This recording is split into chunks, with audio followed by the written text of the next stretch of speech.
Então, em 1971, Cook e Levin provaram que existe um problema com essa propriedade, que é o problema da satisfabilidade booleana. Todo mundo aqui já ouviu falar do problema da satisfabilidade booleana? Não? O problema da satisfabilidade booleana é o seguinte: você recebe uma fórmula booleana, tá? Que é formada por um conjunto de variáveis binárias e cláusulas que combinam essas variáveis binárias utilizando operadores lógicos. Tá? Uma fórmula qualquer, booleana. E aí o problema consiste em determinar se ela é satisfazível ou não. O que isso quer dizer? Existe um assinalamento aos valores das nossas variáveis, né? Por exemplo, x passa a ser 1, x2 passa a ser 0 e assim por diante, tal que a fórmula retorna verdadeiro. Ok? Então o problema, a definição dele é muito simples, ela é muito básica e ela captura basicamente a essência de todos os problemas que podem ser resolvidos através de um algoritmo, ou, para quem conhece, através de uma máquina de Turing, ou simplesmente um computador pessoal moderno. Tá? Então, esse problema, ele captura essa essência. Então, foi-se provado de que qualquer problema que a gente sabe resolver através de um algoritmo, ele é equivalente ao problema da satisfabilidade booleana. Tá? Então, existem alguns formatos desse problema que continuam em NP completos. Por exemplo, o 3-SAT, ele apresenta a fórmula booleana nesse formato aqui. A gente tem cláusulas, cada uma com 3 variáveis, ligadas pelo operador OU, e aí, entre si as cláusulas são ligadas pelo operador E. Tá? Então, o que a gente precisa aqui para essa fórmula ser verdadeira? Em cada uma dessas cláusulas, a gente precisa ter pelo menos uma variável verdadeira. Vocês concordam comigo? Porque as cláusulas são ligadas pelo operador OU. Operador I. Né? Então, aqui tem que ter pelo menos uma variável verdadeira, aqui pelo menos uma variável verdadeira e aqui também. Certo? Então, isso é só uma intuição sobre o problema. Outra coisa, para a gente intuitivamente entender isso aqui, é que a gente, se uma variável ela é atribuída o valor de 1, né, o seu complemento ele já não pode ser contado numa outra cláusula qualquer. Tá? Então, aqui, se a gente atribuir x1 ao x1, né, para a gente tornar essa cláusula verdadeira, necessariamente a gente vai precisar do quê? O x2 tem que ser igual a 0, certo? Então, a variável e o seu complemento, elas não podem ter valor de 1 em duas cláusulas diferentes, certo? Ok, então, com base nesse problema canônico aí, começou a se provar que vários outros problemas clássicos são NP completos também. Tá? Então, Karp, por exemplo, no seu paper em 72, ele demonstrou que 21 problemas clássicos são NP completos, ou seja, tem uma redução em tempo polinomial do problema da satisfabilidade para cada um desses 21 problemas. Ok? Então, existem problemas para os quais a gente não conhece algoritmos polinomiais, tá? Então, agora eu vou pular uma parte em que eu falo sobre como provar que um problema é NP completo. Tá? Como que a gente faz essa redução do problema da satisfabilidade para um outro problema qualquer? Por exemplo, o problema da cobertura de vértices. Tá?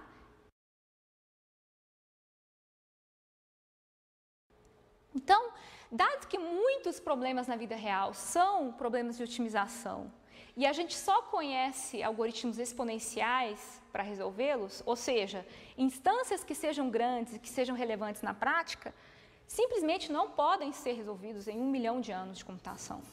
Tá? Então, o que a gente faz? Tá? Aí que vem a ideia dos algoritmos aproximativos. Tá? Então, como a gente viu no exemplo do problema da árvore geradora mínima, né, que admite um algoritmo polinomial, apesar de ser um problema combinatório, esses problemas polinomiais, eles apresentam uma estrutura combinatória que serve como um guia para o seu algoritmo encontrar a solução ótima rapidamente, tá?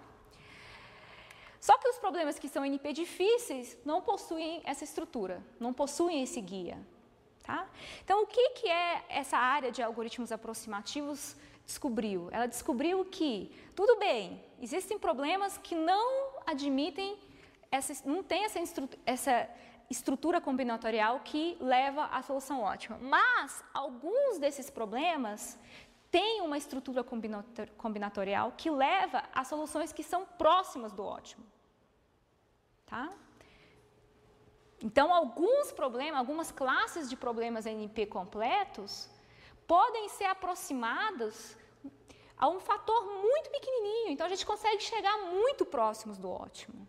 Tá? Por outro lado, existem problemas NP completos para os quais provou-se que é impossível achar um algoritmo aproximativo que se aproxime a um fator menor do que ordem de n, que é o tamanho da nossa instância. Tá? Então, esse mundo de problemas que não tem soluções polinomiais, ele é extremamente diverso. Tá? Então, essa área de algoritmos aproximativos estuda justamente essas propriedades dos problemas pertencentes a essa classe. Tá? Então, como que a gente estabelece uma garantia de aproximação de um algoritmo? Tá? A gente precisa comparar a solução que a gente obteve a uma solução ótima, certo? Né? Como que a gente prova que a gente tem uma garantia de aproximação? A gente precisa saber o valor do ótimo. Só que a gente tem um pequeno problema, né? Achar o ótimo a gente precisa de tempo exponencial para achar o ótimo. Tá? Então, como que a gente vai proceder? Se a gente não consegue achar o ótimo em tempo razoável, mas a gente precisa do ótimo para estabelecer a garantia, né, a qualidade do nosso algoritmo. Então, a resposta é: vamos achar uma boa estimativa, ou o que a gente chama de limite inferior para o nosso ótimo. Tá? Então, lower bound aqui é a palavra-chave no projeto de algoritmos aproximativos. Tá? Então, vamos tentar olhar para o nosso problema e falar assim, ok, eu não consigo achar a solução ótima aqui, mas eu tenho certeza que o ótimo não consegue fazer isso, isso e isso por causa disso, disso, daquilo. Então, você tenta olhar para a estrutura do seu problema e falar assim, olha, isso aqui é impossível de ser feito, mesmo na solução ótima. Tá? E essa impossibilidade você vai chamar de limite inferior. Ok? Então, o que é o fator de aproximação de um algoritmo aproximativo? Tá? É uma função ρ, né, ou uma constante k, tal que, se você tem um problema de maximização, né, a sua solução, ou seja, o problema procura maximizar alguma coisa. Né? Você não consegue chegar nesse máximo, ou seja, a sua solução, o ALG aqui, do seu algoritmo aproximativo, ela vai ser menor do que o ótimo. Mas você tem que provar que ela vai ser maior do que o ótimo dividido por k. Tá? Então, tudo bem, você não consegue chegar no máximo, mas você garante que a sua solução não vai ser pequena demais. Ela vai ser sempre a um fator 1 sobre k da solução ótima. Tá? E a mesma coisa você faz para o problema de binização. Ok? Então, como que é a estrutura da prova de um limite de aproximação? Né? Primeiro, a gente acha um bom limite inferior, ok? Né? Embasado, falando assim, olha, a solução ótima não pode ser maior do que isso, no caso de um problema de minimização. E aí a gente projeta o nosso algoritmo usando como ponto de referência esse limite inferior. Tá? Então, muitas vezes o limite inferior ele serve como base para construir o nosso algoritmo. Tá? E aí, como o nosso algoritmo é baseado no limite inferior, em geral, facilmente a gente consegue mostrar que o nosso algoritmo fica um fator k do limite inferior. Só que como o limite inferior é menor do que o ótimo, o resultado é que o nosso algoritmo é menor ou igual a k vezes o tamanho do ótimo. Tá? Então, a gente pega o limite inferior, que é uma aproximação do ótimo, compara o nosso algoritmo a esse chute, e no final das contas a gente consegue derivar o fator de aproximação do nosso algoritmo. Tá? Então, essa é a estrutura básica de uma prova. Tá? Note que a parte mais criativa, mais difícil desse processo, porque cada problema é diferente, né? É justamente na procura desse limite inferior. Então, chegamos aqui na parte da capacidade de rede sem fio, né? Que é a aplicação dessas ideias num problema da realidade. Uma forma assim, intuitiva de entender o que é a capacidade de uma rede sem fio é imaginar uma sala, tá? Por exemplo, um restaurante, em que existem, né, várias pessoas se comunicando. Então, tem alguém fazendo um pedido, né? Alguém comemorando um aniversário, outras pessoas talvez começam a organizar uma festa dentro do restaurante, dançar no restaurante, ouvir música, né? Talvez alguém tente se comunicar com alguém do outro lado do restaurante, garçom, chega aqui. Né? Note que algumas pessoas estão se comunicando de pertinho, outras tentam se comunicar com alguém do outro lado do ambiente. Né? Então, progressivamente, o nível de barulho nesse restaurante pode crescer, crescer, crescer, até que chega num ponto em que ninguém consegue mais ouvir ninguém, e aí a capacidade da sua rede foi alcançada. Tá? Então, essa sala de restaurante e uma rede sem fio tem muitas coisas em comum. Tá? A gente tem entidades ou dispositivos que desejam se comunicar, tá? E elas têm que compartilhar um meio de comunicação, que é o ar. Ok? E a terceira propriedade é que, né, vamos dizer assim, requisições concorrentes ou que ocorrem de forma simultânea interferem entre si. Então, essa interferência ela tem um caráter acumulativo, até que chega um ponto em que ninguém mais consegue se comunicar. Tá? Então, o problema de determinar a capacidade máxima de uma rede sem fio, ela lida com esses cenários e ela tenta otimizar esses cenários. Ela tenta organizar a maneira e a ordem em que as requisições são executadas, de forma que todo mundo consiga se comunicar no menor tempo possível.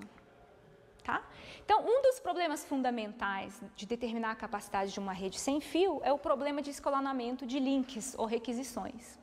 Como que a gente define esse problema? A gente tem um conjunto de nós que desejam se comunicar, tá? Um conjunto de requisições entre eles, que são arbitrariamente distribuídas no espaço, tá? Note que você pode ter requisições que sejam curtinhas, aqui, né? Por exemplo, requisições de Bluetooth, ou você pode ter requisições né, muito longas, que viajam distâncias muito longas. Tá? E note que todas as requisições, elas são one hop, tá? Ou seja, elas só pulam de um nó para o outro. Eu não vou falar hoje sobre o problema de roteamento, ou sobre o problema multi-hop, ok? Então, nesse cenário, a gente pode se fazer duas perguntas fundamentais. Primeiro, quantos dessas requisições podem ser executadas ou atendidas no mesmo instante de tempo, ou simultaneamente? Então, se eu só tenho um instante de tempo e eu quero maximizar o número de gente que se comunica, qual que é esse número mágico? Será que eu consigo determinar esse número? E a segunda pergunta é, uma vez que eu quero escalonar todo mundo, qual que é o tempo mínimo que eu preciso para escalonar essas requisições? Tá? Então, nesse exemplo aqui, note que você tem que separar as requisições no tempo, porque elas interferem entre si. Então, nesse exemplo, talvez eu escalone essas 4 requisições no primeiro instante de tempo, essas 3 no segundo instante de tempo, essas 2 no terceiro e essa última, né, que é a mais espaçosa, no 4º instante de tempo. Então, a solução desse problema é justamente isso, é você falar em qual período quem deve transmitir. E aí o número de períodos é a sua solução, ok? Então, aqui está mais ou menos o roteiro do que eu vou falar. Primeiramente, eu vou falar um pouquinho sobre modelos de interferência, como que você pode modelar interferência sem fio. Depois, eu vou definir 2 problemas fundamentais que, intuitivamente, eu acabei de descrever. Depois, eu vou provar que esses problemas são NP completos. Tá? E depois, eu vou descrever 2 algoritmos aproximativos para esses problemas. E falar sobre o impacto desses resultados na literatura, na área. Ok? Então, primeiramente, modelos de interferência, né? Um modelo que é muito comumente usado na literatura é o próprio grafo, né? Então, tipicamente as pessoas definem um raio de transmissão para cada requisição e um raio um pouco maior que é o raio de interferência, tá? E aí você define esses 2 raios para todas as requisições que você tem. Depois que você desenhou esses discos no seu plano, você pode definir quem tem conflito com quem. É uma coisa extremamente simples de ser feita, binária. Você só vê se o raio de interferência de uma requisição tem alguma interseção com o raio de transmissão de outra. Então, toda vez que você tem esses conflitos, né, por exemplo, aqui o A tem conflito com B, B com C, mas o D com C, por exemplo, não tem conflito. Você monta um grafo de conflitos, o grafo de interferência. E aí, o que é legal nisso? É que a partir de agora, você pode trabalhar com o seu problema com um problema de grafo. Note que o domínio original do seu problema, ele é contínuo, ele tem nada a ver com grafos. Mas, através dessa etapa de modelagem, você pode simplesmente resolver o seu problema de escalonamento colorindo o seu grafo. O que é a coloração de um grafo, gente? Eu acho que essa é uma das partes que eu pulei, né?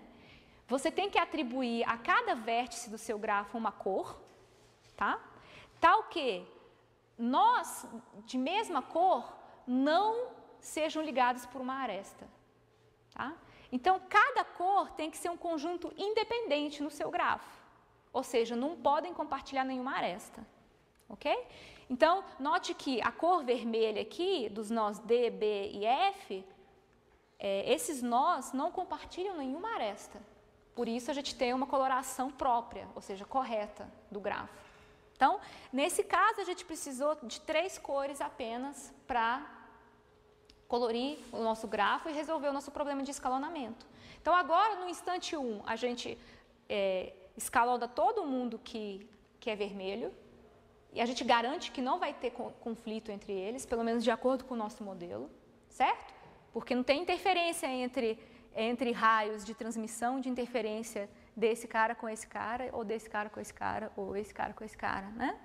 E pronto, a gente resolveu em 3 instâncias de tempo o nosso problema de escalonamento. Tá? Qual que é o problema com esse modelo, né? Primeiramente, os conflitos são binários, ou seja, o fato de D e E terem um conflito é uma propriedade binária que você define a priori, né? Ela só depende da distância entre os dois. Então, ela é 0 ou 1. Outro problema, não existe o efeito acumulativo da interferência sem fio. Então, o sinal de rádio, ele tem a propriedade de que ele acumula. Então, se tem uma pessoa conversando ali longe, ela pode não me atrapalhar. Mas coloca 150 pessoas naquele canto ali e todos começam a conversar. Aquilo ali vai acumular, somar e pode atrapalhar a minha comunicação aqui embaixo. Tá? Então, esse modelo de grafo, ele não capta essa característica. Tá? Outra coisa são as rígidas fronteiras desses raios de transmissão e de interferência. Tá? Então, na prática, quando existe pouca interferência na sua rede, longe, por exemplo, o raio de transmissão, ele aumenta. Tá? Por outro lado, se você tem muitos dispositivos transmitindo concorrentemente, o raio de transmissão ele diminui. Então, essa característica ela também não é retratada nesse modelo de grafos. Ok? Então, a conclusão é de que isso é uma simplificação exagerada da natureza da comunicação sem fio. Será que a gente consegue pensar num modelo mais realista?